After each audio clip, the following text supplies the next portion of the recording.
for coming. So it's sincerely so we are so honored and delighted to welcome today in Triennale, Voce Triennale, Laurie Anderson. She already came to Triennale in 2022 with a fantastic performance presented as part of our performing art festival.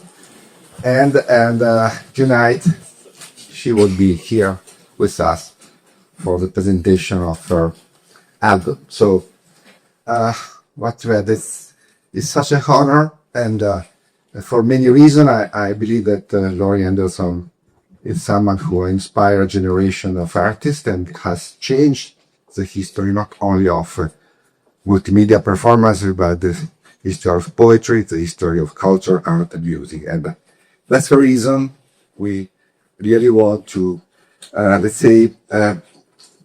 use this special occasion to confer upon her the honorary diploma. That is an award that is really meaningful for Triennale and for us. So please, Laurie.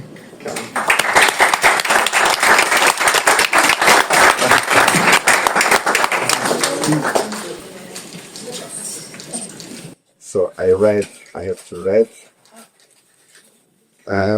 With her pioneering work ranging across music, multimedia performances, theater, installation, and urban poetry, Laurie Anderson stands out for an approach of constant research that has made her a leading figure on the New York and international planetary scenes. This award from Triennale Milano celebrates the career of an artist who can combine the most advanced experimentation with a universal language that is accessible to a broad and diverse public.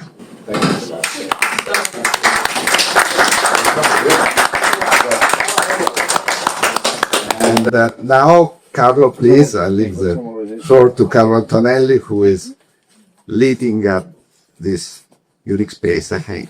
And thank you so much. Good morning. Grazie. Thank you, Stefano. Laurie, maybe we need you want a picture with the... No, the one like to picture with the award, if possible. The award, the diploma. You want me to take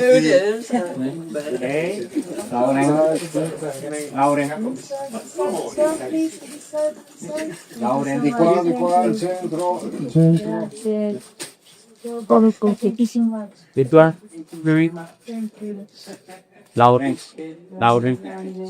Lauren, Sraina.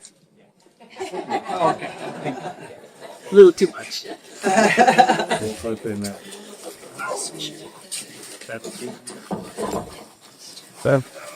Prediction, the warrior. Chiaro. Che pan?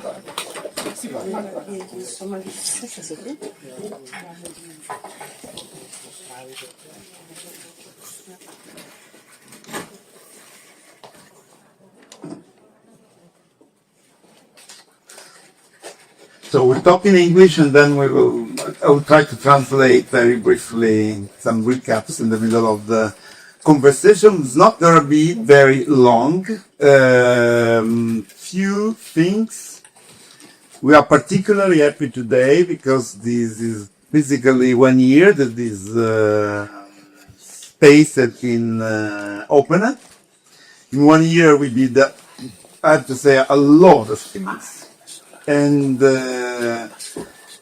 all the possible, but they are not finished, all the possible production and imagination about the idea of basically the materialization of the visible, of the materialization of sound. A system like the sound system like the one that is here in Voce can really do something very strange, which is not putting the body of the sound in the middle of the room. So when I say sound, and I'm not saying music, I'm referring to the fact that we're very concentrated on every kind of sound, let's say sculpture. And this not like to be confused with only like a place for the set or music set or the musical let's say arena of Triennale. No, this is something else. This is like a place where we experiment also with big names of Italian music or whatever. The possibilities of in this moment the capability of the ear to be much more sensible to emotions than the sight, because the sight has been bruised by millions of images that we are confronting every day in our pockets. This is the point. So it was very important to confirm the idea in giving a first diploma d'onore to somebody who spent her entire life in being completely free in exploring all the possibility of working with sound, music, the body, the instruments, the technological material, the mechanical material, the physical material like eyes or whatever. And so giving this diploma d'onore to Laurie Anderson means for us pointing out again that we are talking about sound design and music architecture, and that's why this place is inside the Triennale and not somewhere else. Okay, sorry, I was a little bit long. I was explaining, while I was explaining to you this place, you were like completely jolly and happy. Because you're a jolly person in general. Yeah, okay. Looks like. And but I don't know, like it looks like you are very happy that somebody finally did it. Yes, I'm so thrilled to be here because this is a room of the future. This is really, really exciting to me. I've been in many biennales and triennales and things, but they never really have a place for sound. And so we're sitting here in a place that it's a spatial situation, because there have been places that for ambient music, let's say. So Brian Eno has done rooms and places in our context for ambient sound. And usually this is a little bit about meditation and not more than music in a way. I remember when we should stop because I'll keep. No. Okay. So, I'm sorry, I can't do this in Italian. Italian, but it's really not. I don't want to massacre your language for two times. So, I'll just say that these places. Do you know that finally this story will be over because they're ready to go on the market? Earplugs where you do translation with your own voice, your voice in my language. So the struggle for translation is done. It's finished. Yeah, that's a shame because they're Exactly. because the mistakes that in translation are the more interesting than the lettering. yeah. So anyway, in these ambient places, I remember when. There was a doctor who came to one of Brian Eno's ambient installations, and he said, "We need this in the hospital because it's so chaotic in the hospital. We need a place with sound and just quiet and a meditative place." 2 days later, Brian Eno's installation was in a British hospital. I tried this in the United States, the same thing, because during the time I was spending a lot of time in a place called the Cleveland Clinic, which is an advanced place where my husband was being treated for cancer. And so I said, let's have a place here for sound, for ambient sound, for something just, they couldn't make this connection. So when you make the connection to put something new in a new context, like this place in a Triennale, it's really magic. Because I think also you're going to do some production here. Yeah. And I think very soon, when people are given the opportunity and a place to present, they'll be making music that is spatial, and they'll make music for this room. You look at all these speakers around here. For you hear one part in the middle, then you have to walk over here you're going to walk into music you're going to walk around inside music. People will be doing amazing things like this because you've given a context to make entirely new work. I really am so excited about spatial sound. I've been doing a lot of things with binaural headphone pieces, and they are your head as a theater. So it begins with with an MRI scan, and you hear the inside of your head being described by sound. And then you begin to hear this as a place, and it's very exciting. I have two installations coming up. There's one in the Biennale now in Venice with a binaural work called "Your Eyes in My Head," and it's the idea is, could you be in somebody else's head, and what would that feel like? What would it be like to be really in somebody's head? So that's the proposal, and then we also will do this in Amsterdam, and I hope to be able to come back here sometime to see what's going on and maybe even make something that could be presented here. But it's so exciting. I try to translate a little bit now. Yeah, sorry. We can work together would be amazing, apart from the fact that naturally and this honorary moment was also an occasion to see Laurie Anderson performing, which is something that will happen tonight. And so Laurie are basically start doing something with let's say the music sound branch of Triennale, because they're playing tonight. And what are you gonna play? Oh, I am going to do a solo version of something that I've been working on. I call The Republic of Love. And this is came from last spring. There was a big festival in Vienna. And the festival was music, theater, literature, dance, all sorts of things. The theme was the rise of fascism in Europe. So they asked me to do a 2-hour talk about the relationship of government and love. And this was an assignment. So I was like, oh, I have an assignment. Okay. So usually don't get an assignment. Yeah. So I said, but this is difficult. I take it. I try. So this is the result of this way of thinking about the relationship between government and love. And so it begins with an American writer named Cornel West, and he wrote something. He said, justice is what love looks like in public. And I like this a lot because I am always trying to see the relationship, not only of love and justice, but often these big words that, what do they really mean? So this is a Republic of Love is a series of stories and music, really. It's not a lecture. I did have to give the lecture in Vienna at Orff, the radio station where Hitler announced the annexation of Austria. It's a heavy place, and it still looks like the same radio station. It's very, very heavy. And anyway, so tonight there'll be some stories about, and really now that you're mentioning like what you learned from sound, there's a lot about sound in addition, and also a little bit about so the current, let's say, state of the world, what it's like. We are also going to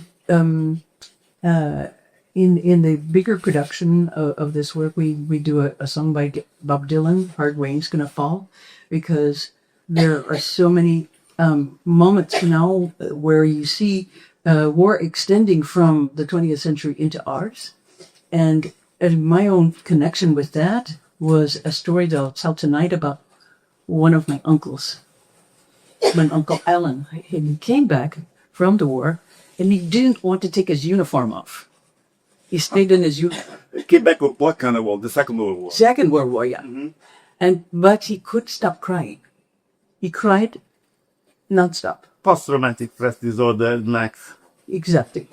So they didn't have a name for it. They just said, go to your family. Go stay with them. So he stayed with us up in the attic, and he cried for 3 years. So my child is listening to a man crying all the time, and also smoking. And so it's a story about, what you learn as a child. And one day, for no reason, really, he was finished. He came down the stairs. He walked out, started a family, but don't forget this guy's thing. So anyway, I always thought our house would burn down because he was smoking, could not stop smoking all the time. My first memory as a child was war, really. And when we said, what happened to Uncle Alan? Why is he like this? Why is he crying all the time? And they said, it was super vague. They said, well, something happened to him in the war over in France. And I was like, France became something horrible. Something that would make you crazy. Crazy forever. I was like, I don't want to go to France. No. So, No. We don't go to first. I did go to France, and that's where I learned to smoke. Wait for a second. Laurie, I really believe in stupidity recently. No, I mean, maybe I would always been stupid, but I think that being stupid is a very relaxing way right now, considering the complexity of the context. So, I have a stupid question for you. I would like to understand, to know, tell us, what was your relationship with sound when you grown up? What was the sound environment in your house or around your house?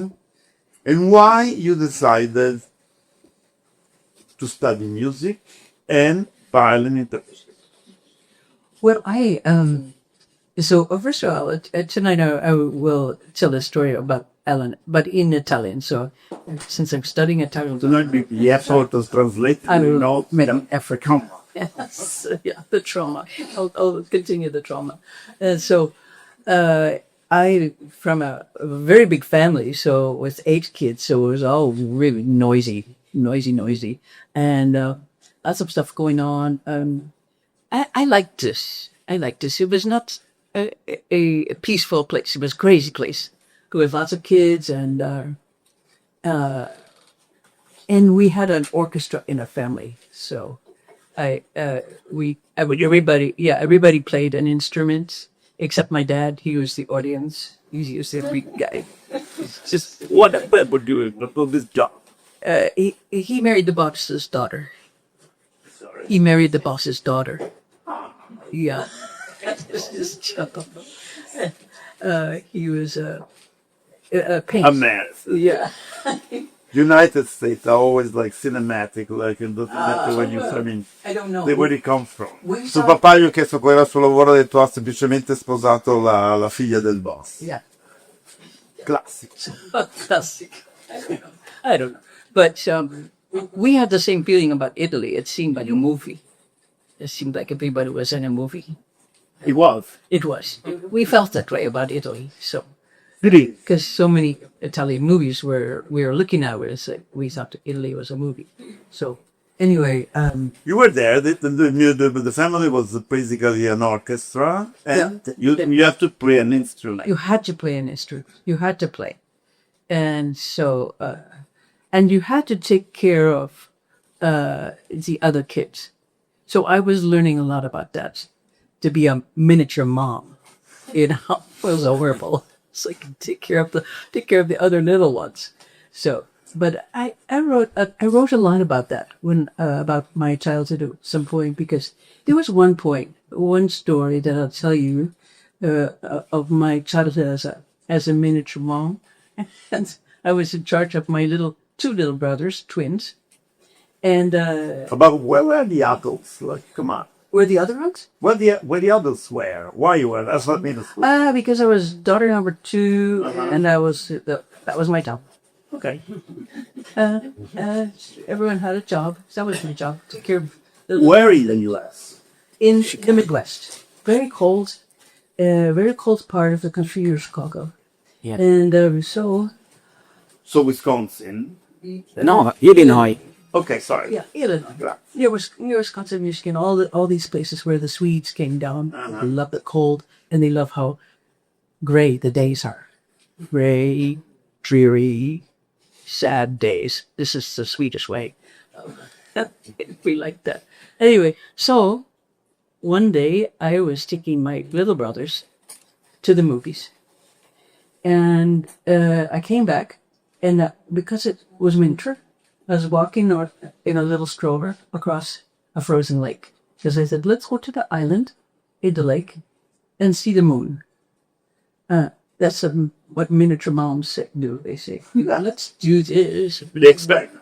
Yes, yeah, experiment with your children." So I pushed the stroller there to the island, but when I got to the island, the ice broke, and the stroller sunk into the water. And they had these little hats with little balls on it. I saw the little ball. Whoa! I was like, oh. My first thought, Mom is going to kill me. She's like, what did I do? So I dove down. I got that one trail in the water, took off my jacket, threw him on, and then I dove down again. I couldn't find the other one. He was strapped in his stroller like this, and so I was peeling around, like panicking, and finally I got him, and I took the two home, like this. They're screaming, and I was like, whoa, my God. So I come at the door, and my mother says, she looks at this scene, and she says, and I tell her the story. And she says, I didn't know you were such a good swimmer. And I didn't know you were such a good diver. I was like, the words can change your life. Just a couple of words can do it. Because I thought, she's going to say, you almost killed your brothers. What do you do? I get it, responsibility. I didn't know. No. Suddenly I was a kind of a hero. So I thought, I want to work with words. So simple words. See what happens. Because they are all very powerful. I was 8 years old. A little 8-year-old hero mom. Let me stop you for a second and translate very quickly. But I think you were reading a lot, or am I wrong? It's just something. Yes, I love to read, and but also I wanted to say, while you were speaking, I was thinking one of the things that I'm going to try to say tonight is, in our current situation, there are many, many words that we are not allowed to say. They have been banned from the American vocabulary, from our federal documents. A huge long list of words that are, and in society also there are words that you cannot say without getting in trouble. For example, genocide is a word you cannot say in the United States. You literally can't. So my hero in this situation is Borges, who said something I always think of. Censorship is the mother of metaphor. And I like this very much, because if you can't say anything, sometimes you're going to forget what it means. You're going to forget the feeling behind the word. So it's very important to think, to invent a language, to use language in a very clever way, so that we don't forget these things, so that we can use censorship as a tool, not as a. Where did you meet William Burroughs? Oh, Burroughs. Oh, I was saying Borges. Borges was not, but Burroughs was somebody else. No, but there was Burroughs I met. speaking, of course, about your language of ours. Speaking of guys who start with B, yeah, and he's Burroughs who was. Borges we don't like. Yeah, Borges. Yeah, I like both of these guys very much, because they're precise. I like it you call them guys. They're guys. I mean, because I toured with William Gross, and he was a guy for me, and he's I loved him because he made me laugh. He was so funny. So funny. He would use words like I don't know how to say this in Italian. Skippy balcony. It's just a weird way to describe a balcony. Stimpy. Like skinny, stupid. Oh yeah. No. And it just makes you laugh. So I toured with him, and I used. What do you mean? What you was doing? When you was jumping on the stage? We had like little clubs. Okay, she went to the clubs with John Giorno, William Burroughs, and me. And we made a record called You're the Guy I Want to Share My Money With. And we made this tour of clubs. So William Burroughs had come out, he had a briefcase. Good evening, suckers. You know, you're like, whoa, who's this guy? He would also often disappear. We're in the green room waiting for the show. And Bill's gone. Where is he going? He's out in the parking lot in the back doing target practice with his guns. He carried a lot of guns. This is a problem. Had a lot of guns, not even one. 2. Okay. It was a lot for me. Yeah, I had some problems with Bill. Bill loved guns. He didn't like women. This was not a good I know, I conversation. love it. Yeah, well, okay, so we did these crazy shows, and they were, you didn't know what it was, you know, it wasn't music. Oh, the John Journal was a ranter. He was like, I don't know if you don't know his poetry, but he's a ranting poet. And he was fierce and was like, and then Bill Burroughs was more, kind of a weird sci-fi fantasist of these other worlds where he was a doctor and he was going to take out your brain, first of all. Ooh la la. Yeah. There is a strange line that goes from people who experienced the Second World War, the tragedy, the bizarre and hyper ambiguous tragedy of Hiroshima, to put it in the light words, and being brave. Like war taught you to be brave and free and also a little bit tough. Because the description that you were making about Boris was like a post-war tough man. And probably this idea of freedom, which is at the core of of every avant-garde, and unfortunately we have to use this word even with you, with regards of we started to do from the 60s onwards, is strongly related to possibility of do whatever the hell you want to do. I wished I thought that, but I think most tough guys are a mess. You know, it's an act of like, yeah, war made me strong and free, and yeah, this stuff is. This is why I like to study with people who try to look below the surface a little bit. So tonight also I would just cite another teacher that I have named Pemmitt Chilgert, and she talks about not just this tough stuff or the freedom stuff, but she talks about anger. And for us Americans, this is a really great message because so many people are so angry. They are so angry. What is this and how is it working? How is it making this people relate to each other? Because our country's been cut in two with I hate you. There was really so much anger and division. So this teacher named Pemmitt Chilgert, and she's like, let's analyze this. What is this? What is this anger? You go to the roots. You go down and try to see what is the roots of this anger. And you go down to where the bottom, the roots, the engine of the anchor, and where you always find the same thing, always find a broken heart. Always. And this is how I try to look at things. What is the engine of this thought or emotion or action? Where is it coming from? I want to know. Of course, it's interesting to know how it plays out as a big war, or we're going to invade somebody, or war may be strong. You know, war makes you sad too. War kills you. It also, the patriotism, the flag waving that we're doing out in the United States is just an act. It's not real.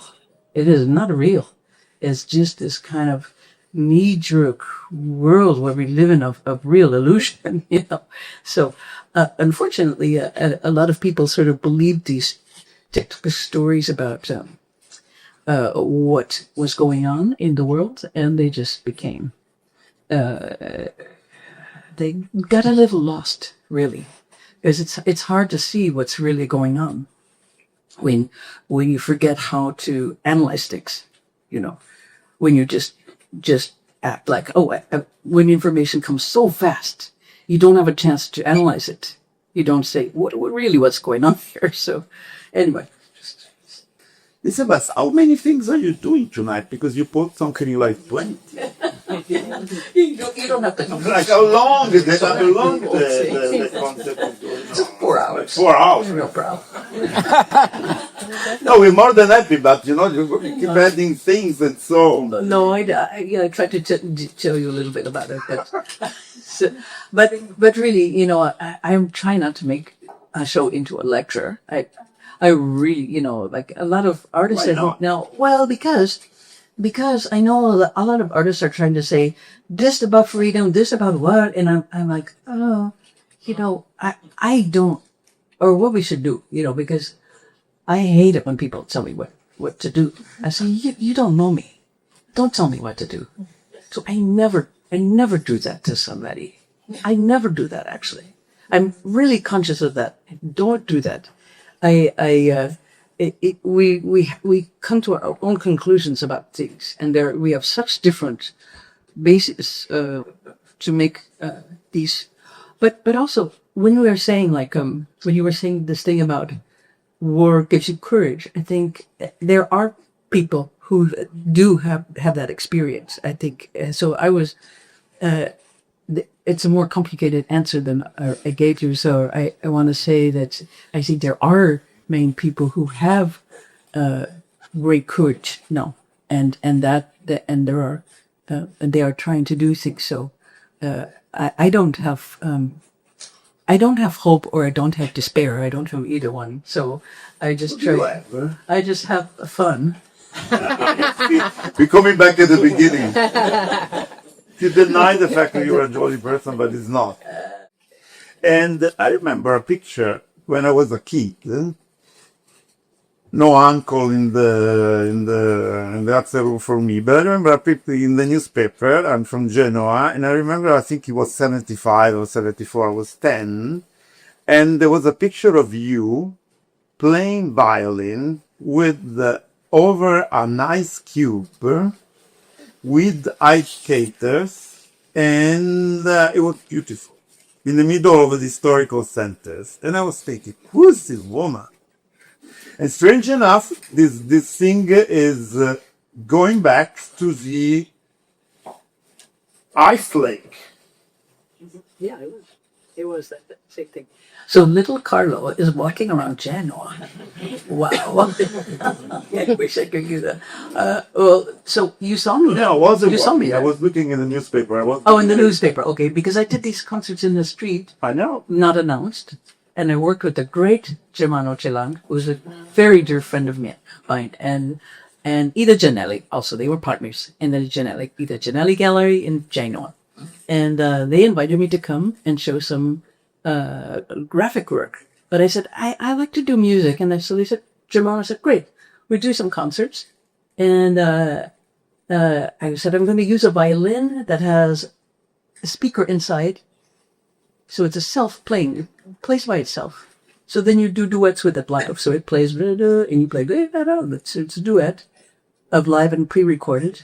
And so when does this duet end? How does this, it's a loop. It's a loop cassette going on and on. So what's the end of the loop? What's the beginning? What's the end? So I thought, I need a clock. I need a time. So I used ice. So what the duration of the time that ice melts. So I said, okay, it's hot in Genoa. I wear some ice skates, put them on, freeze them into blocks of ice, and I stand there and play. So then people coming in Genoa are like, so what's that? Of course. So I was studying Italian at the time, so I'm making this dedication of these concerts. I said, I dedicate these concerts to my grandmother, because one day I was, the day she died. What's her name? Louise. Mm-hmm. Louise Edith Orban Phillips Roland is her name. And the day she died, I was walking out on this thing lake where the little trees, there are lots of frozen lakes in Milano, and I saw some ducks. And they were flapping their wings at this side. I was like, wow, cute. Got very close to them, and they didn't fly away. So I was like, and then I saw their feet had been frozen into the new layer of ice, and so they couldn't move. So I said that, and as a way of dedication to her, and I'm playing these songs for her, and in memoriam of her. So Family is always there. families always do, but there was a guy. He was like a maitre d'. He's a sort of like a. He showed up at every concert. I don't know how he found us, and he's talking to the people. He's saying he's like introducing me. He just took this as his job. He was like, "This is my job. I'll make this clear to people who are coming by." He said, "She's playing. She's an American. She's playing these concerts because one day she and her grandmother were frozen together in a lake." And going, okay. Last question. We jump the entire arch of your career. You know, like, we go from 74 to now, and I would just tell you how fantastic is having your age with such a shape. Well, I'm very proud to. I always wonder what it's like to be an old person now. I know, and believe me, it's not bad. Don't worry. It's just like the rest of it, really. But just maybe you're a little more tired, but that's it. And so I get to look at some things in a different way sometimes. So this is a great privilege for me to say it's not exactly like I thought. It's different. And so you get to use your mind and your eyes and your ears in different ways. So it's I really appreciate it. Good. Thank you, Laurie. It's great of one. Allora, introduce, allora introdurre il canone Milano